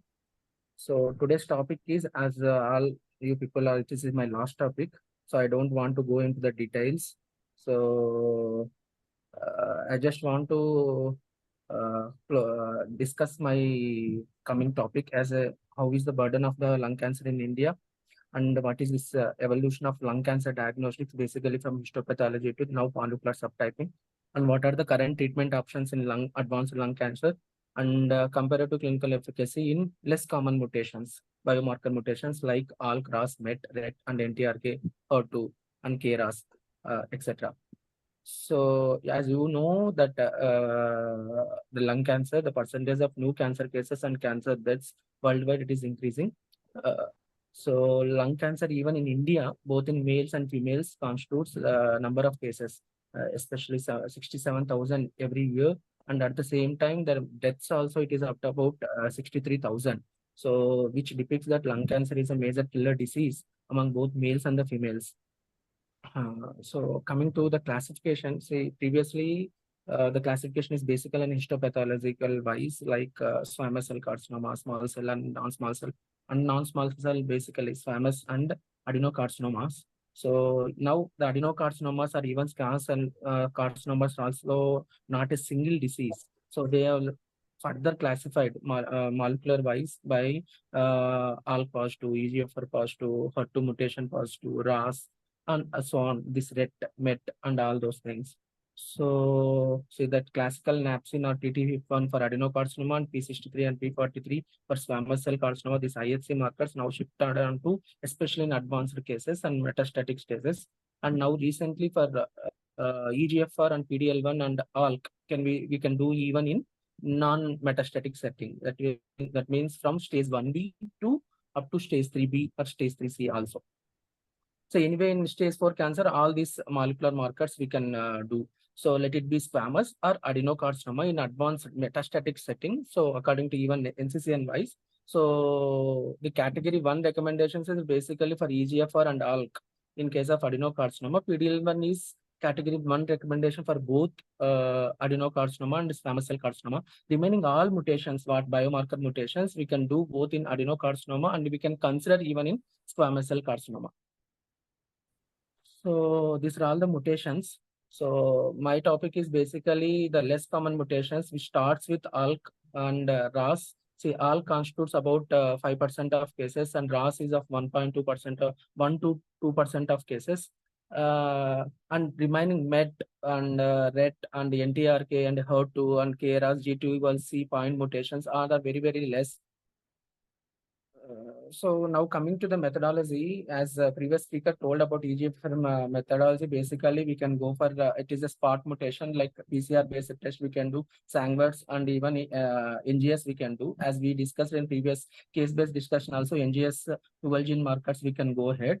But if you speak, actually the rationale behind here is all point mutations are insertion mutations. We can deal with basically this PCR or the NGS based studies. Whereas whenever there is a fusions or gene rearrangements are there, like RED fusions, NTRK fusions, ALK fusions, RAS fusions. So basically these are gene rearrangements. They are better deal with fish, break apart fish. So this is a basic funda between the point mutations and the rearrangements. So in the rearrangements, we have to go for break apart fish if you want to go stepwise. So previously we used to do first ALK RAS. When 3 to 4 years back, we used to do ALK RAS for easier for ALK RAS, and then followed by remaining mutations. Now it is gone to the NGS, this NGS panels. So in that, I'm telling you that EGFR and this KRAS, this HER2, all these are met exon 20 skipping mutations. So these mutations we have to better deal with this NGS and PCR based studies, whereas the fusion studies, this basically rearrangements are all covered with all cross, and RET will cover with basically break apart fish. So the same thing only it is depicted here. So the markers, you know that basically PDL1 positive means we can go for immunotherapy, and if it is biomarker based, it means we will go for EGFR. First one it will come because it is the most common thing. So now ALK. So if you're going to ALK mutations, so first all these mutations, basically all these drugs except for the ALK and somewhat to RAS, the phase 3 studies are present in the ALK positive NSCLCs in metastatic setting. In remaining all cases, they are very less common oncogene driver mutations. So they are all phase 2 studies. So now myself constricted only to the ALK rearrangements somewhat detail, and remaining all the remaining mutations I just want to cover with the few insights. What is the drugs we have, and how we have to use those things only. I'm not going to in detail into the studies of phase 2 studies of remaining mutations. So ALK mutations, you know, which is basically a rearrangement between the ALK anaplastic lymphoma kinase and EML4 ALK gene. So as I told, it is basically constitutes about 1 to 5% or 3% of cases.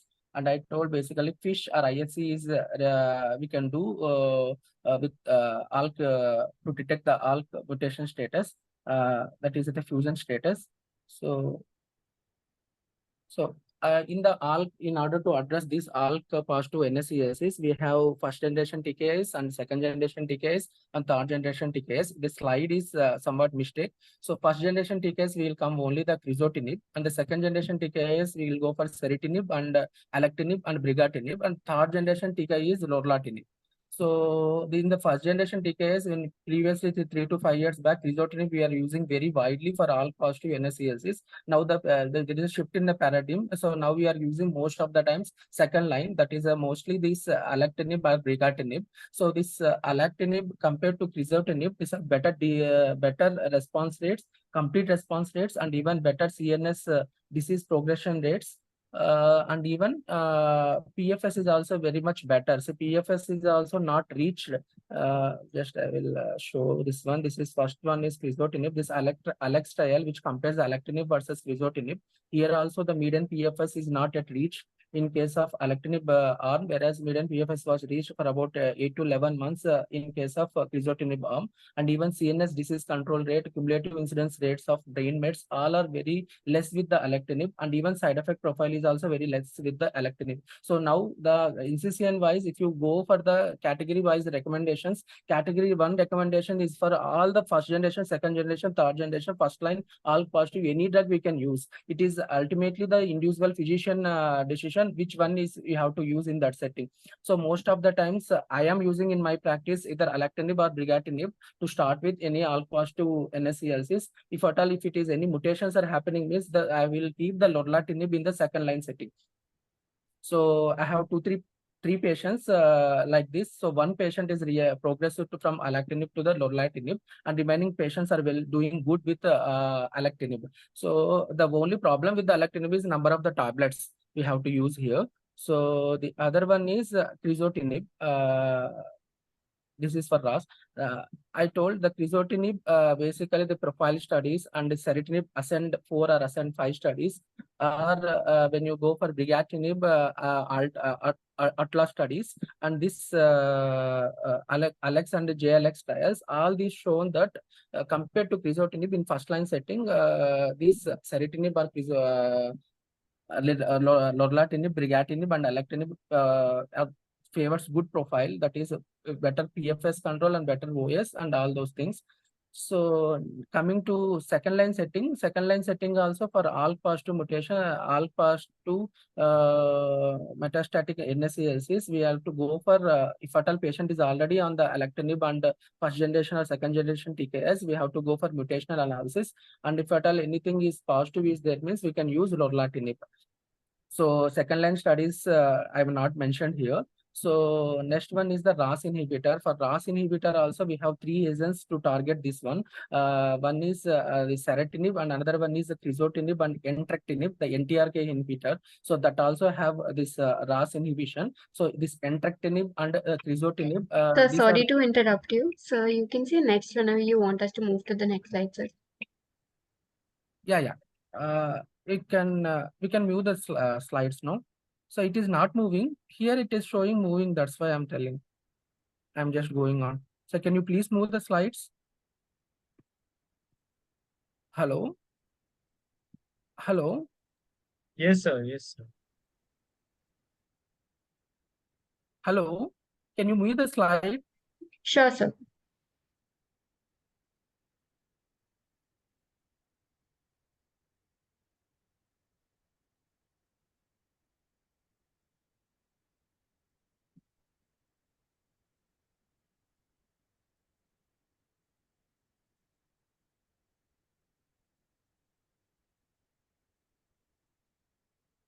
Next, please.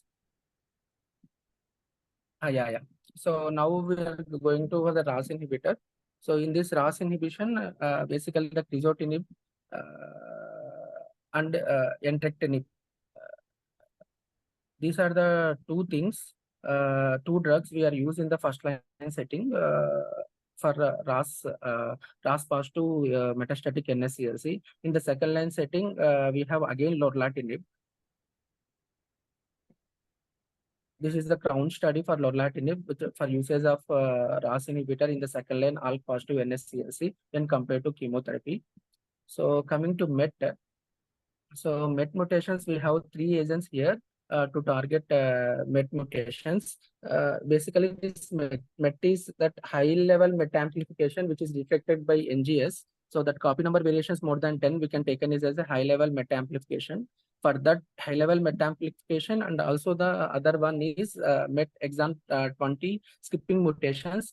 For these 3, we have, for these 2 genetic alterations, we have 3 drugs to act. One is I told all cross MET acted by the crizotinib. Another 2 important drugs is capmatinib, and the other one is tepotinib. So these are the 2 drugs that will cover the this cross MET positive metastatic NSCLCs. So these are the drugs, capmatinib and tepotinib. So these are all only the phase 2 trials only. So this MET, whether in the first line or the second line, also the same drugs we can use if at all they are not used in the first line, because any chemotherapy patients, if at all we are using in the MET positive patients, the patients, if you progress and if you want to start in the second line setting also, we can use this tepotinib and capmatinib. And capmatinib is the preferred drug among compared to this crizotinib and tepotinib, because this will have better CNS penetration and better progression-free survival. Even the patients progressed on the crizotinib and tepotinib also, the capmatinib is efficacious. So that is the thing. So coming to NTRK mutations, basically these are fusions only. So these are also by break apart fish. So here the targeting agents are entrectinib and larotrectinib. So here compared to larotrectinib, entrectinib is somewhat having better CNS response rates and better CNS penetration and better PFS. So, but both the things are approved for indications for both first line NTRK mutations and second line also. So even in the second line also, we cannot change vice versa. See, if at all patient progressed on larotrectinib, we cannot use entrectinib. If the patient progressed on entrectinib, we cannot use larotrectinib. So if at all patient is progressed on any chemotherapy, when you use in the NTRK mutation positive lung cancers, in that second line setting, we can use entrectinib or larotrectinib. So in among these 2 drugs, the preferred drug is entrectinib because it has a better CNS response rates. Coming to RET, here also we have 3 drugs. Basically, you know, this cabozantinib, this one thing, and pralsetinib and sulpercatinib. So these are the 2 important drugs. Now we have phase 2 studies, basically pralsetinib and sulpercatinib. So these 2 drugs are also, like I told, basically all these less common mutations like MET, RET, NTRK mutations, we can use either in the first line or in the second line. The second line means whenever these drugs we are not used in the first line, means when we use chemotherapy in those positive patients, then in the second line we can use these drugs, pralsetinib and sulpercatinib, or straight away we can start with even in the first line only when we identify these mutations. So among these 2, pralsetinib and sulpercatinib also, these 2 are equally efficacious and better CNS penetration rates, but one is long acting, one is short acting. So pralsetinib is a very long acting drug and sulpercatinib is a short acting drug, but efficacy wise both are same and CNS penetration wise both are same. So, and as a if at all we are not able to access these drugs, we can start with even with cabozantinib also as a other recommended option. Thank you.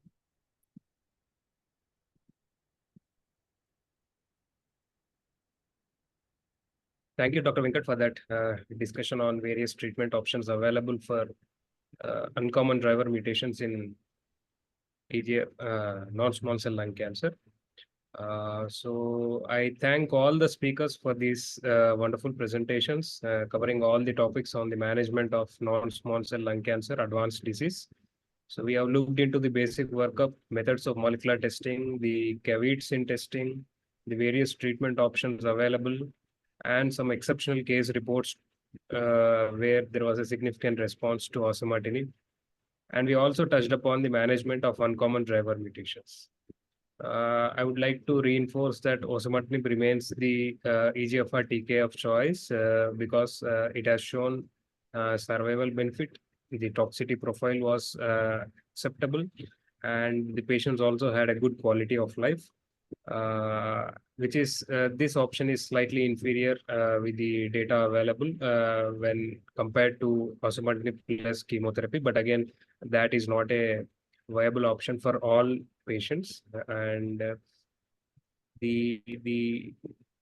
there is a increased stress upon the testing methodology or the adequate testing, and also testing at appropriate time frames whenever there is a disease progression, so that we'll be able to identify patients for these mutations and offer them the agent of choice. And with this, I think I would like to conclude the session. I thank AstraZeneca for this opportunity again. Good day all, and if there are any questions, maybe I can take. Sir, for ALK positive metastatic NSCLC, how you are proceeding, sir, in first line? So in first line, depending on the cost constraints, alectinib or lorlatinib is what we are offering at our center. Alectinib, but the tablets what we have to take is more, no, sir, with alectinib. Yes, Because yes. So we discussed with the patient regarding both the side effect profile as well as the cost, because cost for both of these is significantly high. So yes. Sir, just a quick question. My experience with alectinib, I used alectinib only in one patient who had a poor performance status. He had significant brain metastasis, and he received chemotherapy prior. And actually, alectinib was used at a later point in time when they were desperate to try alectinib. But I currently have 2 patients on lorlatinib for the ALK positive disease, and they are doing well. In first line, sir? Yes. Nikhil sir, a quick question regarding ALK inhibitors. Like, do you check anything about the variants, sir? Like, because there seems to be a difference between the response to alectinib versus lorlatinib depending on the ALK fusion rearrangement variant. So whenever I check for an report, I usually check for what is being reported in that. I would definitely Google, though I'll not be able to remember everything, and see what kind of a change it is and what drug is sensitive for that. And maybe I'll discuss it with patient that way, because these are some of costly drugs, and I think we should be really careful in offering any advice to them. The problem is that we don't get to see ALK positive patients as frequent as EGFR positive patients. So, it may not be possible for us to remember each time what mutation it is and which drug is possible. But I think that is the way which is ideal. Thank you, sir. Thank you. Sure. There are no questions. And any experience on met sir? Any patients do you have? Met in the treating team I'm working, we used capmatinib for 2 patients. Met we have used for 2 patients, and selpercatinib we have used in 2 patients. One patient we lost him on selpercatinib, and selpercatinib, the other patient is really doing well. It's been 18 months on selpercatinib. With capmatinib, that patient had a PFS of about 4 or 5 months. I do remember the side effect profile of capmatinib, which was fluid retention. The patient always complained of swelling of both the lower limbs. For all these less common driver mutation or TKS, the most common is the peripheral edema only, sir. Side effect. Yeah. So any experience on KRAS G12C point mutation, sir? Yes, we have used sotorasib. Again, the pill burden is high for this, because the strength as well as the dose requirement of it was something like that of alectinib. But I didn't feel that it really added much value to the patient. It was also again used in the 3rd line, not in the 1st line or 2nd line.